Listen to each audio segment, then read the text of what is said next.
با سلام و درود به پایان درس ششم و باقی مانده درس‌ها و در این درس ششم ما اویدی راه اندازی دو موتور اسینخرونی دو محرک اسینخرونی به صورت یکی پس از دیگری باید قطع کنیم که در صنعت بسیاری موارد لازم می شود که ما دو و زیاده موتور محرک ها داریم و یکی از شرط های اساسی که در اینجا باید اجرا شود این شرطی است که یکی باید پس از دیگری راه اندازی شود. یعنی به معنی آن که تو محرک یکم راه اندازی نشود ما اجازت محرک دیگه را به کار دراوری نداریم. پس در این نمود نوار نقاله کنویری که ما تخمینا همچون نمونه گرفتگیم دو تا محرک جدا جایگیر است در این نقطه و در این نقطه یکی به این طرف حرکت میده یکی مویل به طرف بالا و شرطی که تو اگر محرک یکم به کار در آمده نباشد ما محرک دیمه راه اندازی کردن نمیتوانیم چون که اگر مسرود از این نقطه به این طرف حرکت نکند برای ما لازم نیست که ما محرک دیمه راه اندازی کنیم و اینچنین در نساس ها هم بعضی موارد برای تخلیه بعضی مثال بشکه ها تانک های آب مثال ما یکم باید اول موتور یکم با او بشکه یکم آب پر کند و از دیگه با یگان بشکه دیگر ما آب دیگری پر کنیم و در صورتی که یکم با کار در آمده نباشد ما دیگه راه اندازی کردن نمیتونیم. و در این درس ششم تصمیم است که ما نقشه کشی را به طور کامل یک جای عملی کنیم و یکم سر اول آغاز میکنیم طراحی از زنجیر قدرتی و در اینجا ما منبع داریم منبع 3 فاز دتا محرک تقریبا ما تصویر کردیم و ما در درس‌های گذشته خوبترش از روی همون نقشه و از روی همون درسی که ما نقشه کشی را انجام دادگی بودیم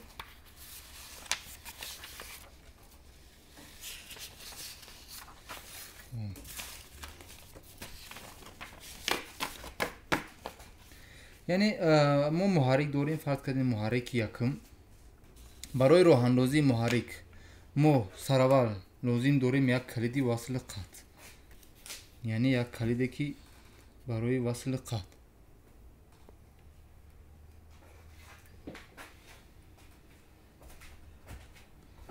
و حمایه از جریان رسش کتو یعنی همین کلید هم به خاطر وصل قطع است و هم به خاطر حمایه از جریان رسش کتو تخمین به شکل زیرین است. این کلید اتوماتی است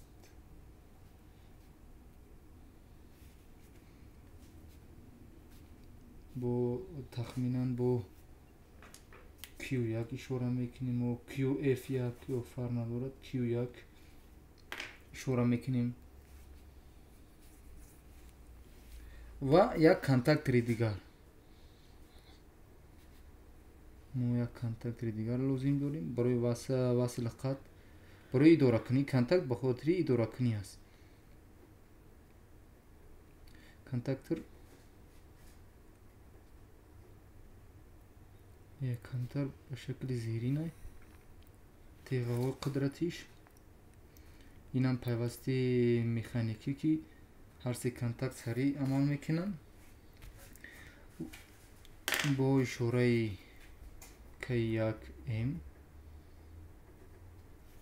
ما در درس گذشته گفتیم که سخمای آینده به طور کامل اجرا میشود و در اینجا ما برای محافظت محرک از یک ریلی سیربوری که در صورتی که در ولی همین موتور همین شافت موتور ما بار زیادتی را اضافه کردیم و محرک در رجای سیربوری کار کرد و ناقلای گرم شدن جریان زیادتر استعمال کرد باید زنجیر ما قطع شود و محرک خاموش کند یعنی حمایه نماید و اشاره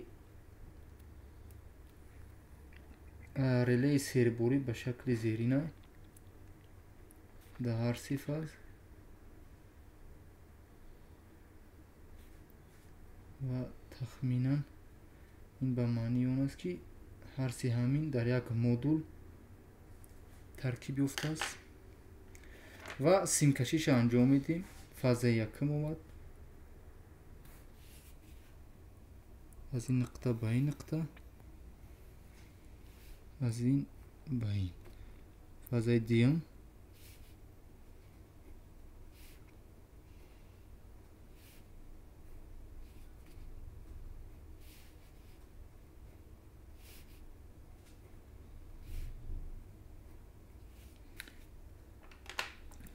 حرف گذاری را انجام میدیم.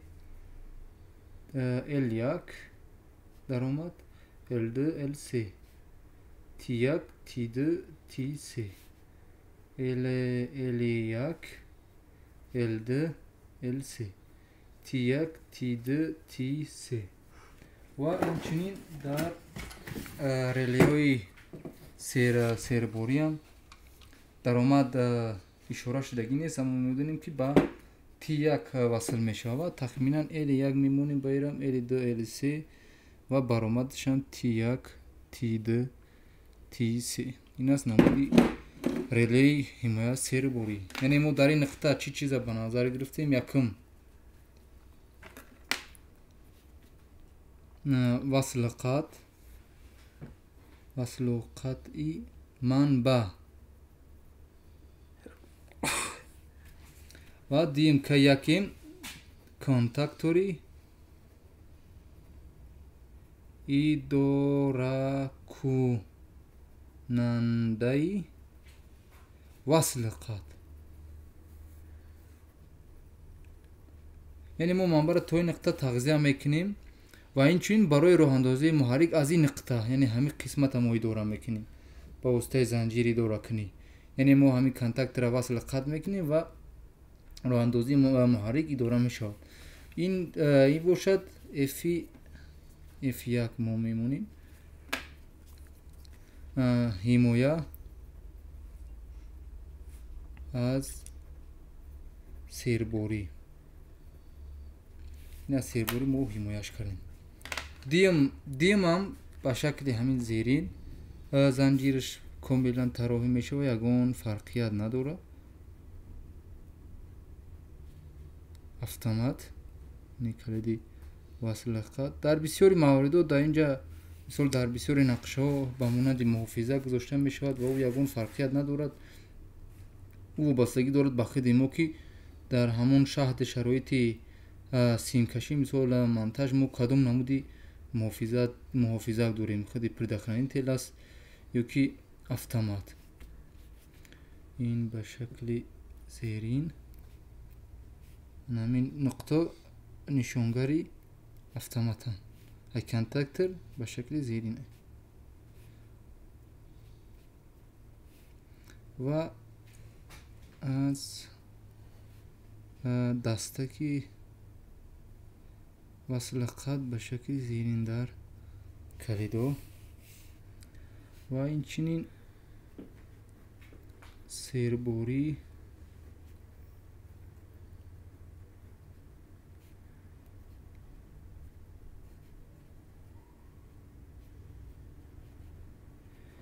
و نقل را و حرف گذاریش میکنیم Q2 KDM F2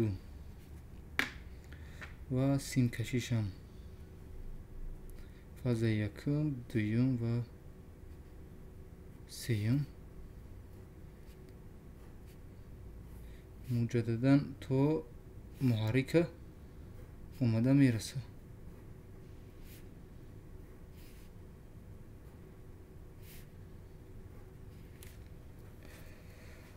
خب ما قسم نقشه کشی قسم زنجیر قدرتی را کاملا انجام دادیم. یعنی در اینجا ما دو تا محرک است که ما به طور کامل هم حمایت از رسش کوتاه، حمایت رسش کوتاه همین کلید وصل قطعی ما که автомاتی است اجرا میکنه و یک کانتاکتر برای اداره کنی وصل قطع و یک ریلی حمایت سیربوری هم گذاشتیم. قسمت زنجیری قدرتی زنجیری اداره کنی یعنی فرمان ما طبقی طلباتهایی که در درسی گذشته گفتیم از روی همون کاملا انجام میدهیم تا که زنجیرهای ما در عمل به طور کامل تطبیق شوند و ما گفتیم که اینجا 8 نقطه اساسی را ما در اینجا دیدیم.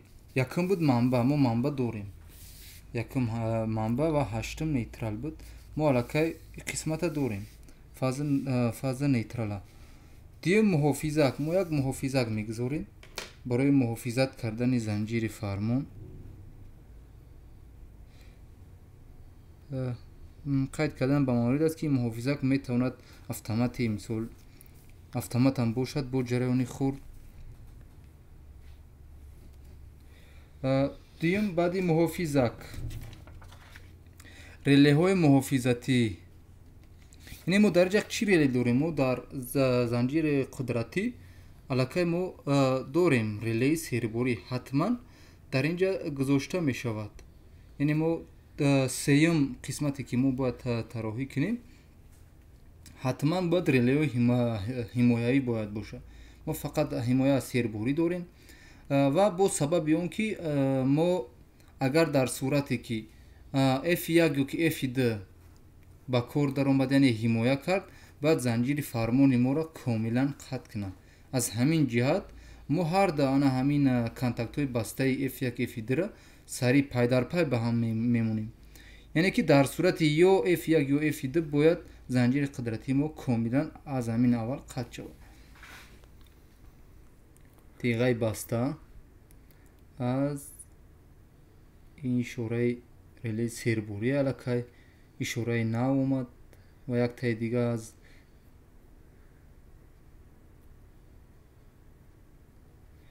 F1 و F2. ما علاقه F1 F2 داریم، اینجا می شود F3 یا که F0 میگذاریم. این است از F1 یا F2 یکم دویم 95 96 علاقه رقم گذاریشون کمتر فرق کردیسه 95 96. قسم دیگر آمدیم قسم استوپ قطع. یعنی ما استوپ ها جایگیر میکنیم. ما یک تا استوپ داریم، یعنی محرکو الهیده قطع کردن نمیشه. با یک استوپ قطعی ما باید هر دو محرک قطع کنیم، چون که در از روی پروسس ما میدونیم که هر دو پروسس در هر دو روان در یک محل اجرا میشد و یک تا کلیدی و یک تکمه استوپ کافی است برای که هر دو محرک را خاموش کردن. این استوپ با AC0 کلیدا را با AC شروع میکنم و همچنین بعد استوپ ما گفتیم که کلید استارت وصل میاد. وصل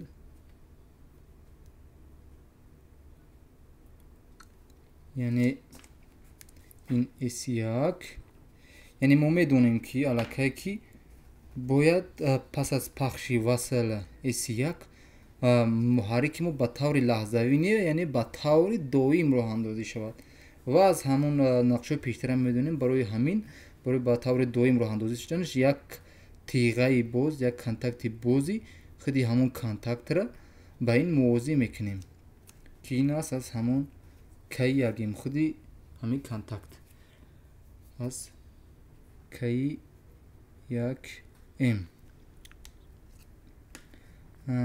و قسم دیگر از کانتاکت های اداره کننده ما در این مسیر نداریم، یعنی ما یکم کانتاکتی نداریم که کی یک ام اداره کنه. اما در نقشه دیگر ما میبینیم که چخیل کی د ام با کی یک ام اداره میکنیم و او کانتاکت در همین نقطه میاد. و آخر داریم سیم پیچ و در آخر هم سیم پیچ تصویر میکنیم و مسیر یکمی ما برای اداره کنی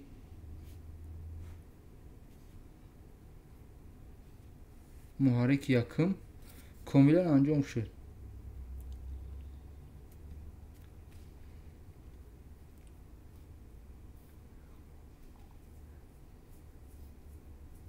یعنی همون زنجیری اداره کنی به طور دویم ساده که ما پس از پخش S1 یعنی اینجا K1M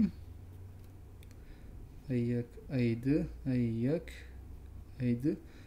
سیمپچ تغذیه میشد و کانتاکتش پیوست میکنه و K1M به طور دوم راه اندازی میشه و محرک ما با کار میدروه. در صورتی که F1 یا F2 یگان تا از همین ریلیوی حمایه سرباری عمل میکنه یعنی حمایه میکنه زنجیر ما از همین نقطه یعنی قطع میشه و از همین نقطه جریان قطع میشه و کاملا همین مسیر ما K1M به تغذیه میمونه و این سبب میشه که K1M کانتاکتری K1M به حالت اولا برگرده به حالت قطع برگرده و کاملا نقشه یعنی همون زنجیر طراحی کرده ما از کار میمونه. دیوم انکو ما یکم محرک راه اندازی کردیم. دیوم محرک ما اگر که شرطی یکی پس از دیگری نمی بود ما یک سخیمه دیگر مثل همین محرک یکم همخیل طراحی میکردیم. اما اینجا یک شرط مهم گفته است که یکی یعنی تو محرک K1M فعال نشوه ما اجازت K2M راه اندازی کردن نداریم. یعنی ما با یک تا چی دیگر داریم کلید دیگر داریم یعنی AC2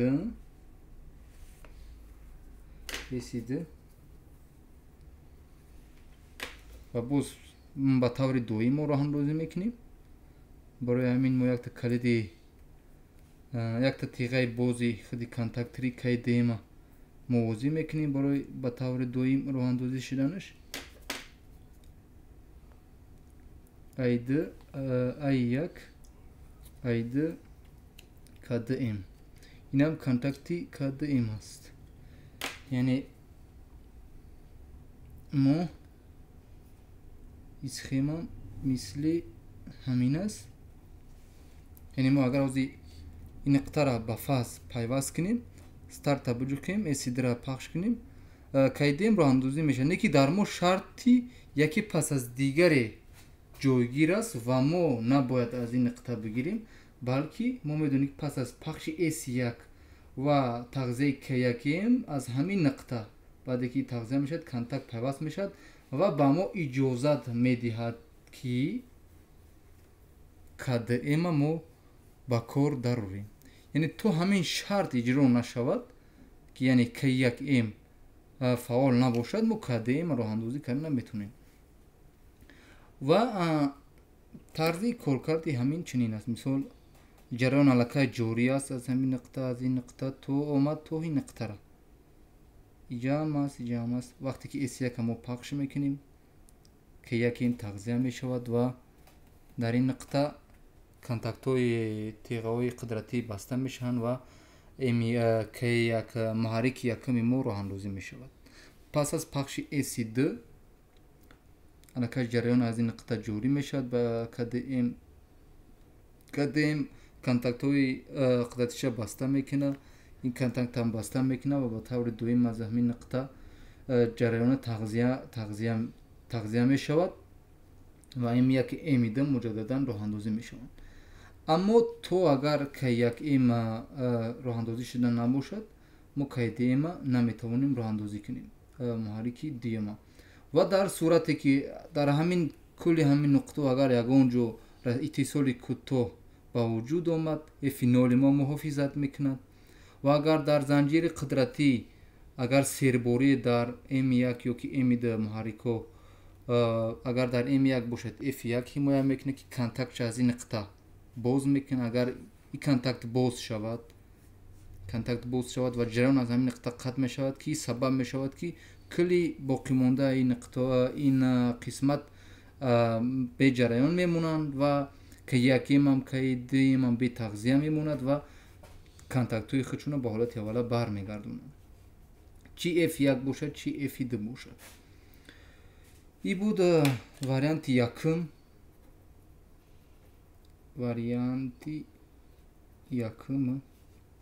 و اینچنین ما یک واریانت دیگر هم داریم برای همین شرطی یکی پس از دیگری باز منبر چی میکنیم؟ همه رو یوسون منبر تصویر میکنیم. اکنون قسمت کاملا دیگر کلا در نقشه های آینده به تغییر میموند. حمایت از اتصال کوتاه، حمایت از سربری، استاپ. این قسمت قریب تخمینا به تغییر میموند. L1 اینجا این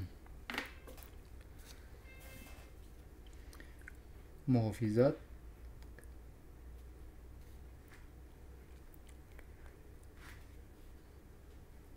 تیغه بسته رلی سربری یکم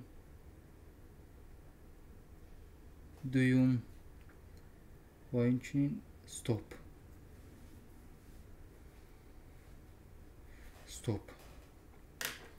قسمت نقلش سیمش پیوست میکنیم، یکون تغییرات ندارد. قسمی که یک ام کاملا مثل پیشتر انجام میشد، یکون فرقیتی در اینجا نیست در طراحی زنجیر و اومد با سیم پیچ و اینچنین برای خود نگاه داشتن خود نگهداری یک تیغه بوزا استفاده میکنه.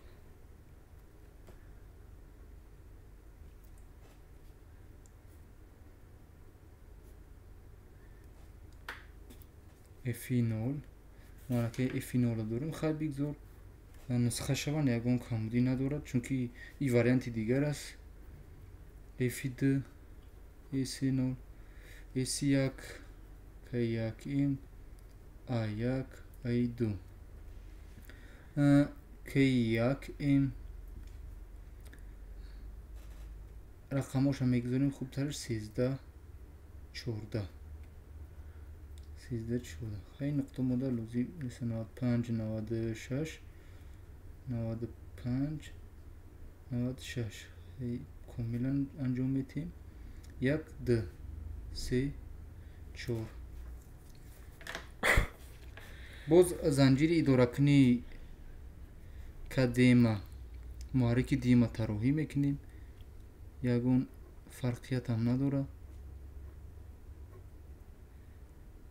یعنی به طوری اگر دویم باشه حتما به همین شکل کلی زنجیر رو به همین شکل طراحی میشون، یکون فرقیت نداره. AC2 K2M 13 14 K2M A1 A2 سیم کشیش هم انجام میدیم.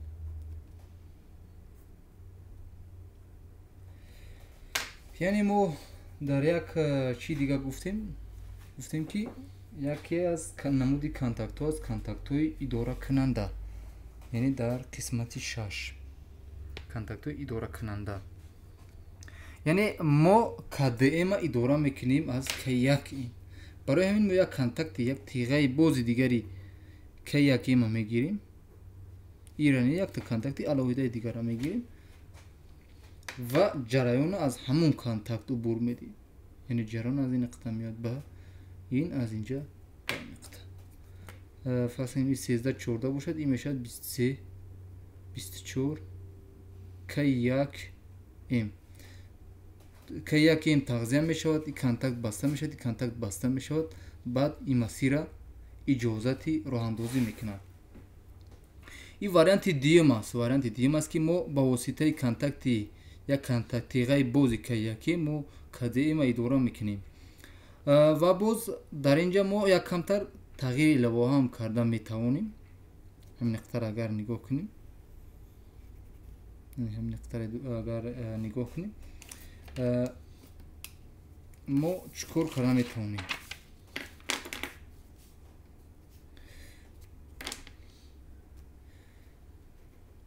یعنی مسیر K1M به تغییر است.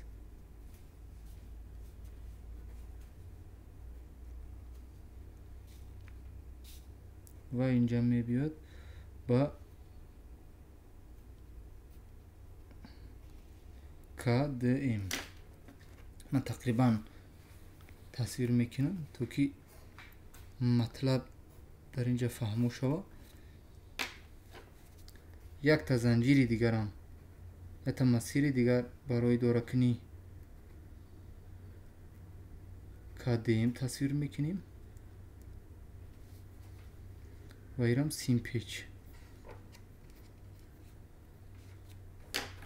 اینجا اگر نول باشه